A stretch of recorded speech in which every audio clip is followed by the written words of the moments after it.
exactly what he asked for, and it was the president, as I'm sure you know, the last time we had a government shutdown, who said it is the president's responsibility to lead. He needs to get the players in the room. He needs to lead. So how is he going to lead on this? So, Jonathan, a couple points there. One, the president was very active yesterday in bringing together the House votes to get 230 votes. He was speaking to the Freedom Caucus members. I think that was where we had the best challenge yesterday, and he helped get that bill accomplished. I think he's making continued calls this morning. He's called both bipartisan members today. He will continue to do that. He is leading on this issue. Regarding DACA, we feel that the administration has put forward our plans on this. Keep in mind that Secretary Kelly a year ago went to Congress and said, we need a solution on DACA. We asked Congress to fix it. We knew what was going to happen when several states sued the federal government over Obama's unconstitutional policy here. We gave them plenty of heads up and warning on this. Back in the fall, we submitted our priorities to Congress in October. We then refined those at their request to say, this is too much. We basically negotiated against ourselves and winnowed down that list for them to say, here are practical things that are necessary to get to a deal on DACA. We have put forward that plan. We think that right now, you just saw a study a couple days ago that showed 2,500 people on the terror watch list are trying to get into this country every year. That is 7 per day. 7 per day. We think it's time to fix the immigration problems in our country. And we have put forward a proposal to do exactly that. We're continuing to have conversations. I think we had productive conversations yesterday with Leader McCarthy, Steny Hoyer, Senator Durbin, and Senator Cornyn. We're about to go back up the Hill to continue those conversations. I think they're making progress. What doesn't make sense is to say we're going to shut down the government just because you're making progress, but I need something else.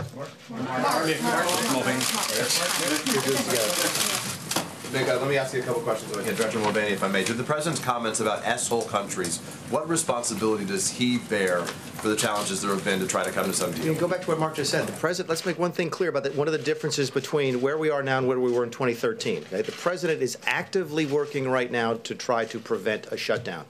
I will contend to you that is dramatically different than what President Obama was doing in 2013. I was there, okay? I was involved heavily in this in 2013, and I will tell you that it's absolutely my belief that President Obama wanted a shutdown in 2013 because he thought Democrats would, Republicans would get blamed. So let's talk about today. The President, as Mark just pointed out, actively worked all day yesterday to try and get a bill through the House and continues conversations today. So there's no way you could lay this at the feet of the President of the United States. He is actively working to try to get a deal. That's one of the differences. So why not bring leadership here as a last-ditch effort? I think the President's continued bipartisan conversations. I'm not privy to his. Again, I'm not privy to the meetings the President may or may not be having. Yes, sir. This is a question for Mark. Mark, I know we're talking government shutdown, but this is an important topic for the expected 100,000 or more people taking part in the March for Life today. So I want to ask, the pain-capable 20-week abortion ban has been fast-tracked in the Senate. When do you expect to vote, and why does the White House want to vote if it's likely to die? I think this administration has continued to defend life from the very beginning. The Vice President last year was the first Vice President to speak to the March for Life. The President is hosting people here to protect life. It's an important issue for this administration. You saw with reversal of Mexico City policy, the President has looked to make sure that we are making sure that taxpayer dollars are not used overseas to fund abortions. That is a commitment of this administration. We don't have a date as to when the Senate will vote, but to your question about whether or not it fails or passes, we think it's important for this administration to be on record in support of life. If I can go back to the last question about bringing leaders over here. Keep in mind, just last week, we had a bipartisan meeting here that the President organized with leadership to try to get to a resolution on DACA. Out of that meeting, discussion was, after the press had departed, discussion was that the 4 leaders, McCarthy, Durbin, Cornyn, and Hoyer, would be the ones organizing the meetings moving forward to get to a solution. That's what we've been part of. So when you ask, why isn't the President bringing members over here? He did. He is trying to reach the biggest issue they say is their question, which is shutting down the government over illegal immigration. He's trying to solve that problem and brought them here for that conversation. I wanted to ask about your comment at the beginning of this. You said this was the Schumer shutdown. How can it be the Schumer shutdown when Republicans control the White House, the House, and the Senate? Come on, you know the answer to that as well as anybody. I mean, I have to laugh when people say that, oh, we control the House and the Senate and the White House, why can't you get this done? You know as well as anybody that it takes 60 votes in the Senate to pass an appropriations bill, right? You know that. I know that. Okay, so when you only have 51 votes in the Senate, then you have to have Democrat support in order to keep the government, to fund the government. So that's the answer to your question. The President asked Congress to come up with a solution for the Dreamers. Congress was in the room. Members of Congress were in the room with the President last week. It seemed to be a fairly productive meeting. And then the whole process got blown up. When Republicans tried, and if I may, it seems that the whole process was blown up by the President's comments. When Republicans tried to add a discussion about Obamacare to the funding process in 2013, we are accused by Nancy Pelosi and Chuck Schumer of inserting a non-fiscal, a non-financial issue into the spending process in order to shut the government down. How is that not exactly what is happening today? There is no reason that you have to deal with DACA this week. There's no reason you have to deal with DACA before the end of February, excuse me, the middle of February. DACA doesn't expire till March 5th. This is purely an attempt by the Senate Democrats, led by Mr. Schumer, that's why we call it the Schumer shutdown, in order to try and get a shutdown that they think this president gets blamed for. Yes, ma'am. You're saying that you need Democrats' support in the Senate. So are there? And we got it in the House. So are there any concessions that this White House is willing to make to try to get support from those Democrats that you need? Again, go back to what I said at the opening. They don't oppose anything in there. They support CHIP. In fact, every member of the Finance Subcommittee or something of Democrat has voted for this exact CHIP extension. Okay, they don't want the Cadillac tax to go into place. They've always supported clean CRs. Why would you have to?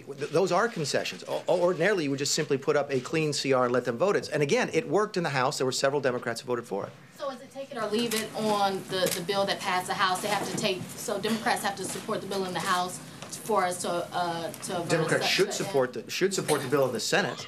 Again, the House has passed a bill. Okay, the Senate has a couple different choices. They could not take it up. This is basic civics, right? Either they take it up and pass it, take it up and don't pass it, or they change it and send it back to the House. The point of the matter is, though, there are things on this bill that they like. They have nothing in this bill that they do not like. The only reason they are not voting for it is that they want other things to be added to it and they want to shut down. That's the only explanation we have. Yes, ma'am. The main thing Democrats want added is DACA. Yeah.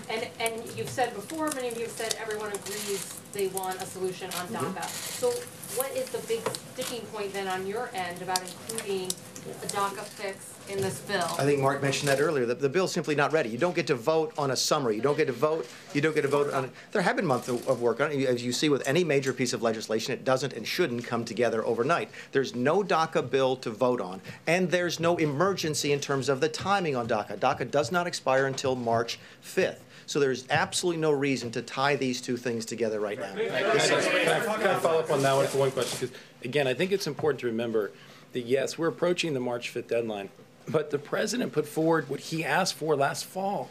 We've been asking Congress to address this. And, Jim, back to your question, the reality is there is no legislation for them to pull up. They say there's this Flake, Durbin, Graham proposal. There is not legislation to vote on. So when they say we need to have DACA solved before you do a continuing resolution to keep the government open, there isn't actually a bill for them to even vote on, which I think shows that this is really about politics and not really about policy. And I think General Kelly will also tell you that he actually mentioned this to the senators during his confirmation process. So this administration has been trying for at least a year now to get some progress on DACA, and it's Congress that's taking that. Yes, Can I sir. start with Markovic, and then I got a question for you as well, Nick. You've been the one who's been up there on Capitol Hill every day. What I'm getting from the podium today is if this happens, it's the Democrats' fault. What, as a practical matter, can you do between now and midnight tonight to change the equation and get people on board with CR? Well, John, I think, again, one of our challenges, I don't think it's clear what the Democrats are asking for. I accept that you're saying they want a solution to DACA, but there is not bill text that they're asking Republicans to bring up. So I think that they really believe for political reasons it's better for them to force a shutdown. The president is continuing to reach out to them, and he will continue to do so throughout